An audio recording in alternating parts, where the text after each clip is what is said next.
Hola de nuevo. Retomamos ya la recta final ya de la sesión de hoy. Espero que hayáis podido hacer contactos interesantes, conoceros un poquito más. Al final, estos encuentros también tienen mucho de ese networking necesario, sobre todo entre nosotras. Bueno, yo no sé si sois aficionadas a la lectura, como yo, por ejemplo, y que cuando pensáis en, a ver, cuando el trabajo me deje un ratito libre, cuando las ocupaciones me lo permitan, mi gran plan es un buen libro, un sofá y tranquilidad. Bueno, pues la siguiente invitada nos ha dado muchos de esos buenos planes a lo largo de su carrera. Es una de las escritoras y periodistas más importantes de nuestro país, pero voy a dejar que sea Maika Sánchez, la directora de Woman, quien la presente un poquito más. Recibimos a Maika Sánchez y a Julia Navarro. Ya lo veo.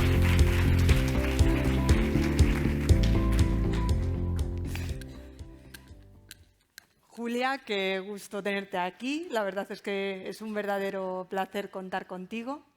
Yo quería empezar un poco por el principio de tu carrera. Bueno, yo quiero empezar dándote las gracias por haberme invitado y quiero dar las gracias a todas ustedes por estar aquí.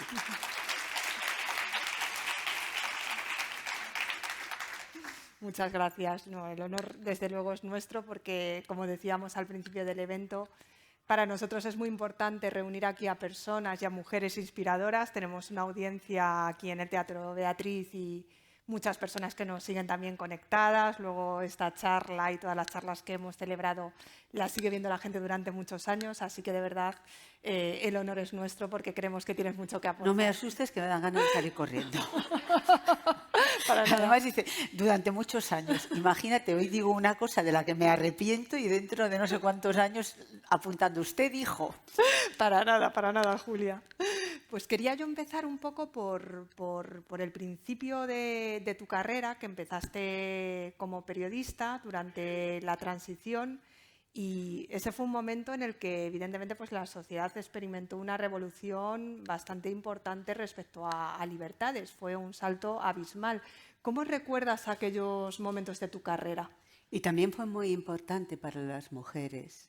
Las mujeres, ella es jovencísima, claro, y yo lo era en ese momento.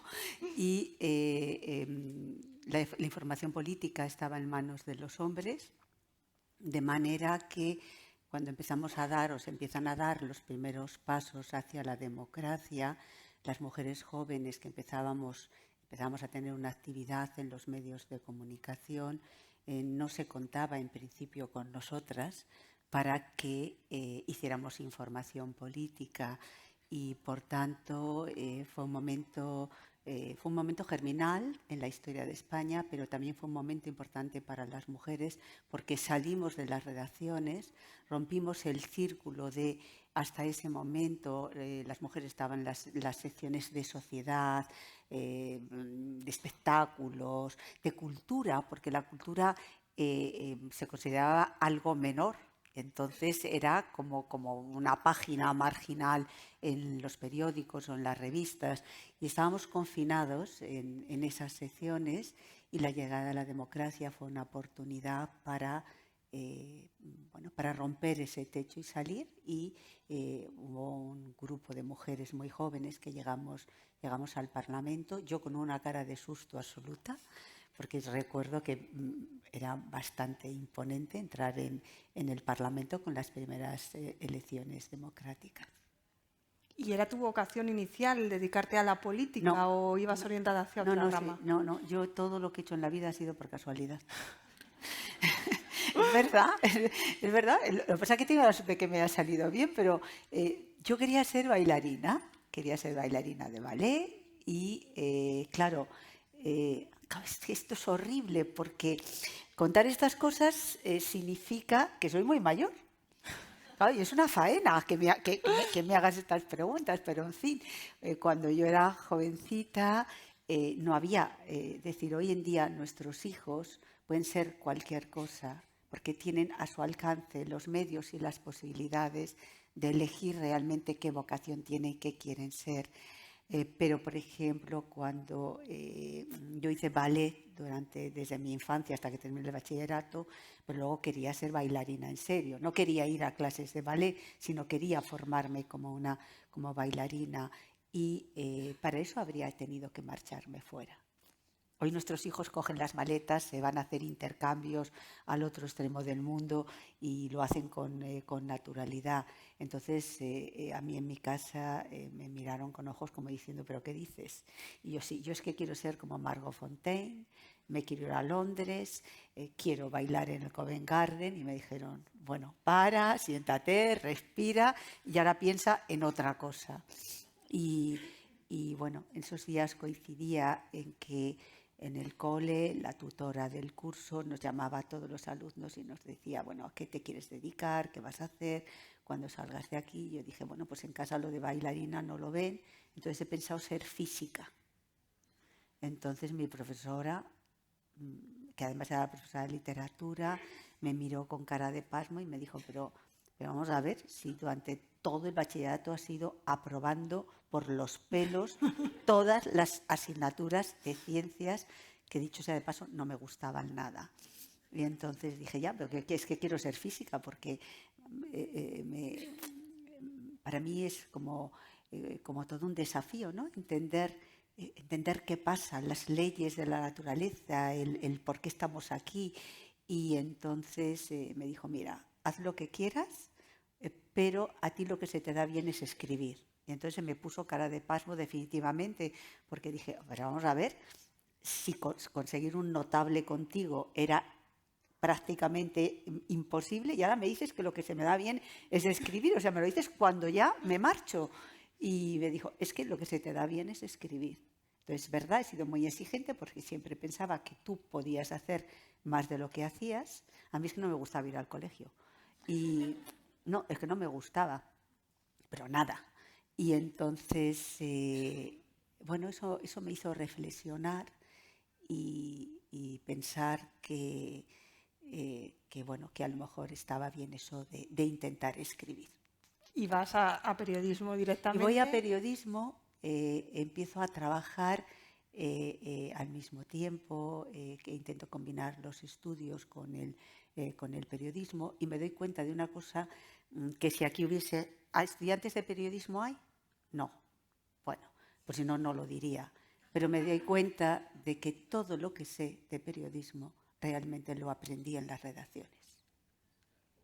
Es decir, en aquella época era la escuela de periodismo, todavía no estaba la universidad, pero todo lo que aprendí lo aprendí en las redacciones.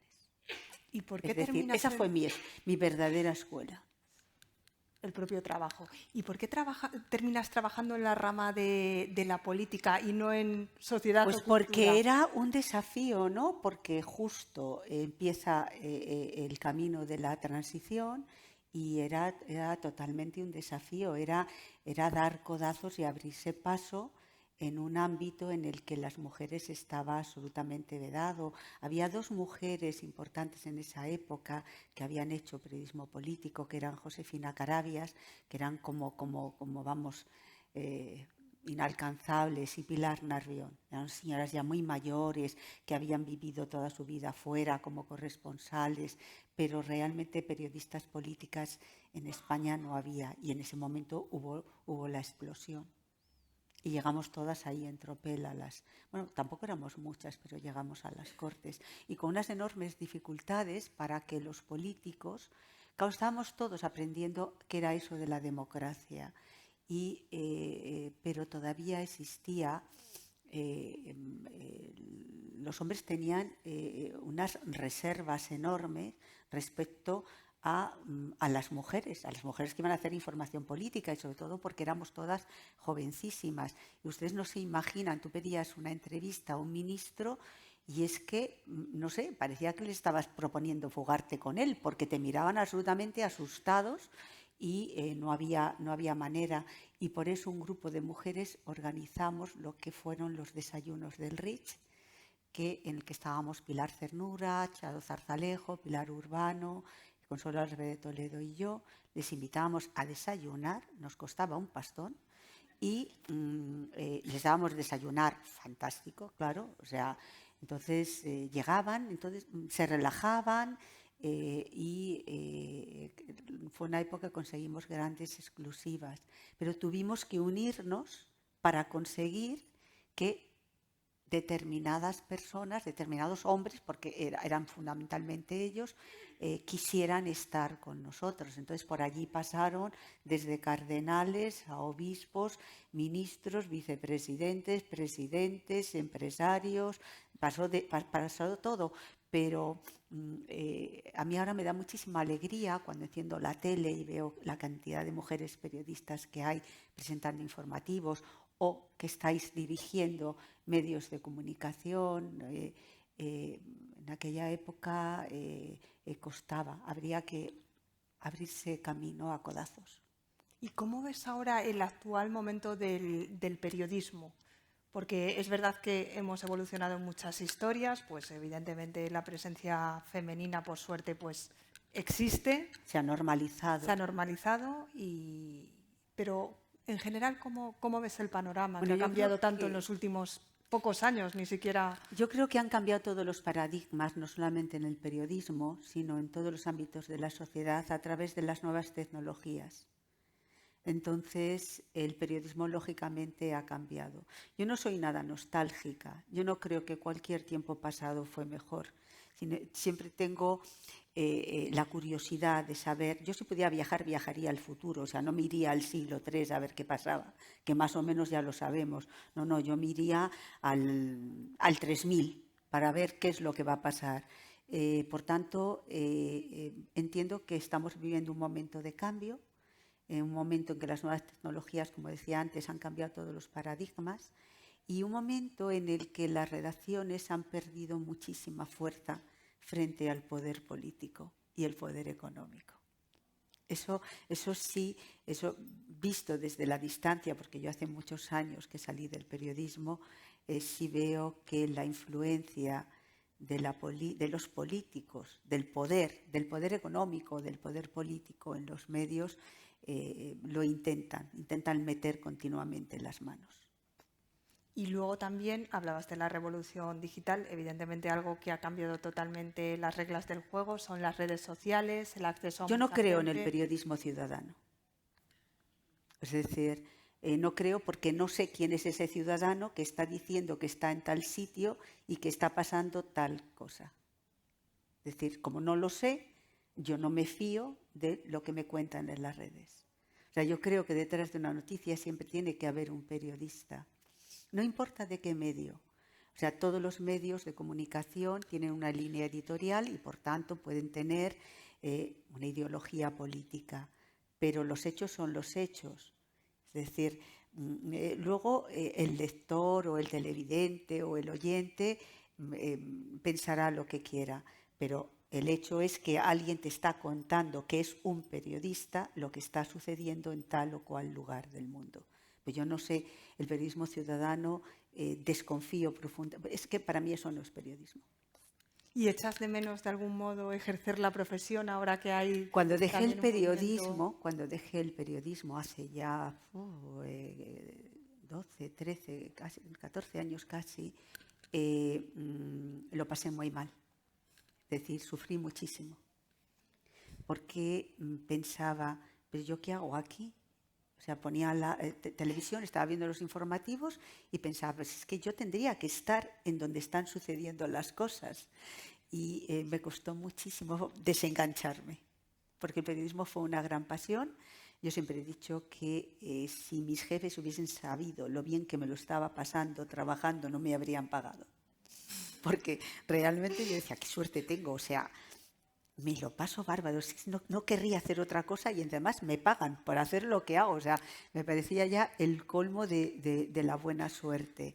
Y me costó mucho. El primer año para mí fue un año muy duro, absolutamente muy duro. Ahora ya soy capaz de ver las cosas con cierta distancia, escuchar la radio como si fuera una ciudadana normal, que es lo que tengo que ser en ese sentido, normal en el sentido de que ya no estoy implicada en tener que contar las noticias.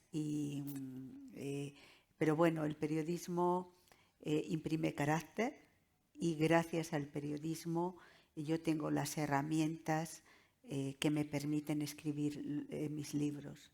El periodista, tú lo sabes, Maika, tenemos la posibilidad de vivir muchas vidas, de conocer a mucha gente, y todo eso son experiencias que vas acumulando, y en mi caso son las herramientas que a mí me sirven para construir mis historias.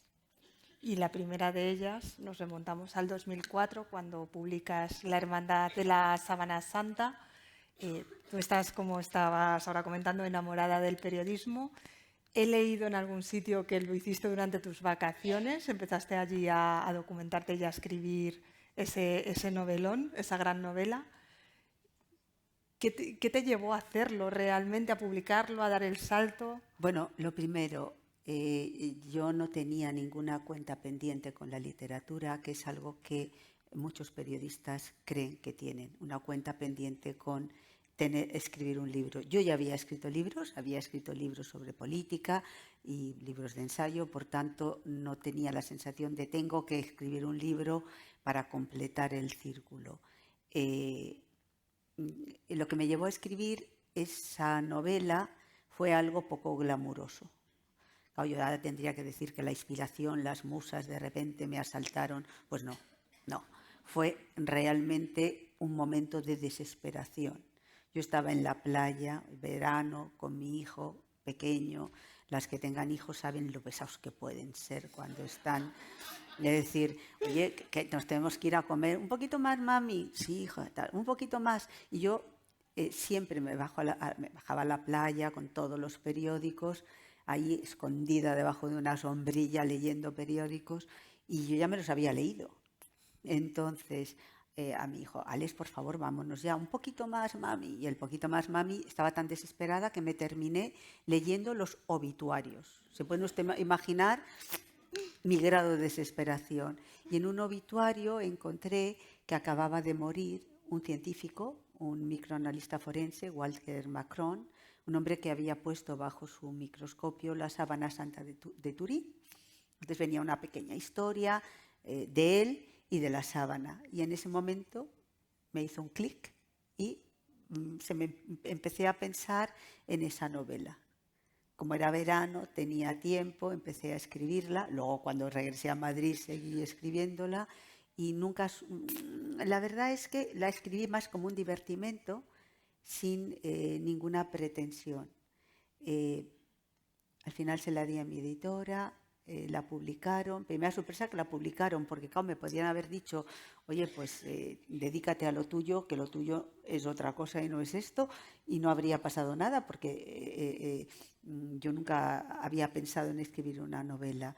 Pero primera sorpresa me la publicaron, segunda sorpresa la novela, sin ningún tipo de publicidad ni nada, empezó a venderse y a venderse.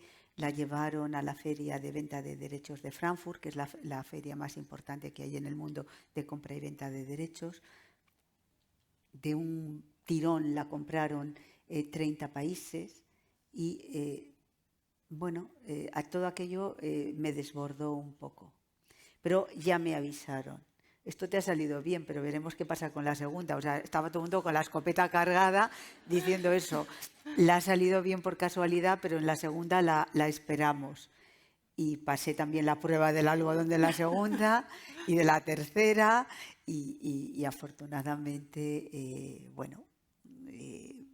pude tomar esa decisión tan difícil como es. Tengo que decidir qué hago. Porque para mí el periodismo fue una gran pasión. Y yo creo que las pasiones se viven de una en una. Y empezaba a ser muy difícil hacer compatible el periodismo con la escritura. Y además la salud no me daba. Me levantaba a las 4 de la mañana, me ponía a escribir, después me iba a trabajar, regresaba, seguía escribiendo. O sea, estaba realmente que la salud ya no me daba de más. Y entonces tomé esa decisión. Dije, bueno... también, de repente, si hubiese tenido 30 años, no habría dejado el periodismo. Pero también creo que hay un momento en la vida en la que te tienes que dar cuenta dónde estás y yo también me daba cuenta que veníais una nueva generación.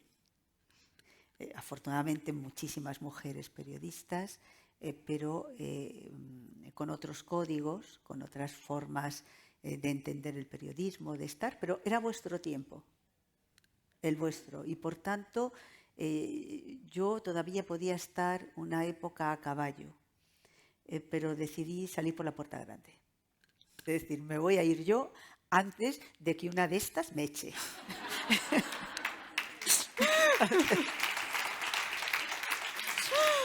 Parece buena, ¿eh? Pero luego no lo son.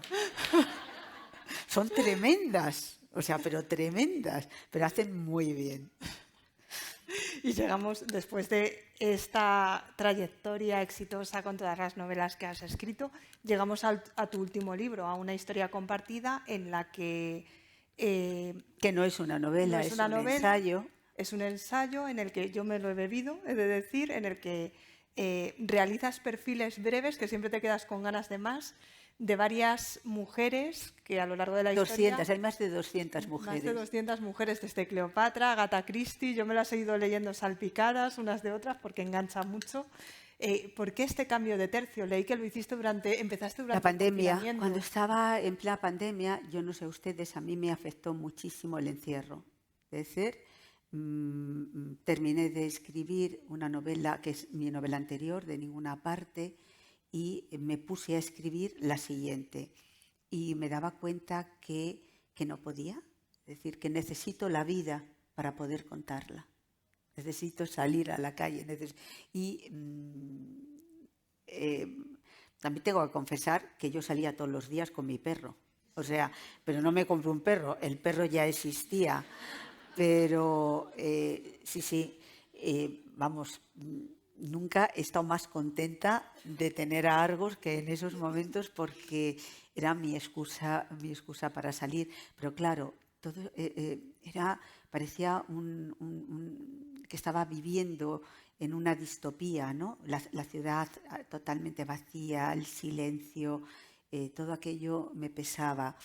Y entonces empecé como a escribir como una especie de diario, que fue mis recuerdos, y quise hacerlo a través de las mujeres que a mí me habían enseñado algo, me habían impactado, a través de mis lecturas, a través de mis viajes, y así empecé a escribir una historia compartida.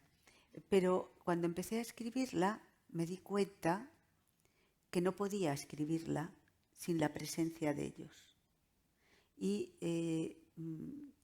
la historia nos la han contado a medias. Ellos nos han contado la historia, y en la mayoría de los casos, salvo mujeres realmente excepcionales, han minusvalorado o ocultado el papel de las mujeres en distintos ámbitos. Y yo dije, no, yo no puedo estar hablando de la reina Dido de Cartago sin saber quién eran los hombres que estaban a su alrededor. Es decir, porque si no, explicaré una parte de ella, pero no explicaré la totalidad de ella. Entonces decidí porque además me producía muchísima curiosidad saber cómo eran los hombres de las vidas de las mujeres, porque todas tenemos padres, todas tenemos o hermanos, o hijos, o novios, o amantes, o maridos, o el portero de la casa, da lo mismo, pero los hombres están ahí y no podemos contar la historia sin ellos y caer en lo que ellos habían hecho, que era contar la historia sin nosotras. Entonces, sobre todo llevada por la curiosidad de saber cómo eran los hombres de las vidas de las mujeres que a mí me interesaban y que a mí me han dejado una huella, entonces así terminé escribiendo esa historia compartida. Tengo que decir que estoy viendo ahí el temporizador, que quedan 39 segundos. Ah, no bueno, lo siento. Ahí... O sea, necesito por lo menos una hora más para charlar contigo, porque todo lo que cuentas, la verdad, me parece fundamental y muy interesante. Voy a aprovechar que te tenemos aquí para, como se acerca ya la época de ir escribiendo cartas a los reyes, aparte de que yo personalmente recomiendo, porque me está encantando, una historia compartida, verdad es que es muy ameno, interesantísimo, mujeres que son todas de verdad referentes, que ahora se utiliza quizá a veces un poco a la ligera el término, lo son, como tú, Julia, pero ¿qué recomendaciones literarias nos haces para añadir en nuestra lista de regalos? Ahora es una época en la que hay dos momentos en el año en el que las editoriales ponen toda la artillería y lanzan todas las novedades, que son primavera y otoño, Navidad. Entonces yo creo que es un estupendo momento, por ejemplo, para releer o leer los libros que nos falten de Javier Marías. Es decir, hace ya un año que Javier se marchó, que Javier murió, y yo creo que es un momento estupendo para quienes no hayan leído algunas de sus novelas, alguna de su obra, que lo lean. Hay un libro que a mí me ha encantado, que es el último de Arturo Pérez Reverte, que es, a ti que te gusta, Agatha Christie, sí, tienes que leerlo si no, en una semana lo leí. ¿Lo has leído? Es muy interesante también el último libro que ha escrito Santiago Posteguillo, que está con su serie esa sobre Roma y sobre César. Y yo creo que son libros muy interesantes. Pero también hay muchos libros en estos momentos que yo recomendaría. Yo estoy muy militante en contra de la cultura woke que nos llega a Estados Unidos. Entonces, ¿por qué? Porque detrás de buenas intenciones es un movimiento absolutamente reaccionario, es un movimiento que atenta a la libertad de expresión y, por tanto, estoy contenta de que en los últimos tiempos empiecen intelectuales importantes a empezar a escribir ensayos sobre lo que significa todo el movimiento woke. Así que las librerías están llenas de libros en que hablan de los efectos absolutamente perversos que está provocando este movimiento. Yo siempre voy a estar, a mí siempre me van a tener enfrente quienes intenten coartar la libertad de expresión, aunque sea por buenas intenciones.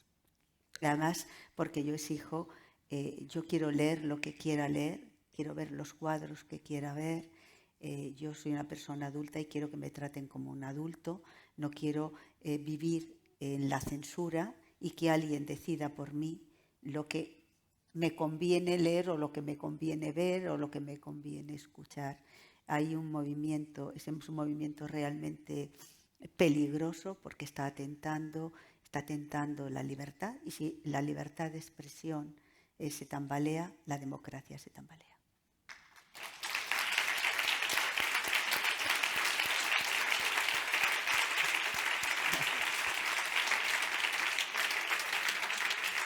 Julia, fuera de tiempo con esa pantalla. Fuera de tiempo, pero seguiríamos aquí. Lo siento, a lo mejor me he alargado muchísimo. No, al revés. Muchísimas gracias, Julia, y de verdad un placer tener a una referente y a una pionera como tú hoy aquí. Gracias. Muchas gracias. Gracias. Muchas gracias. Muchísimas gracias, Julia.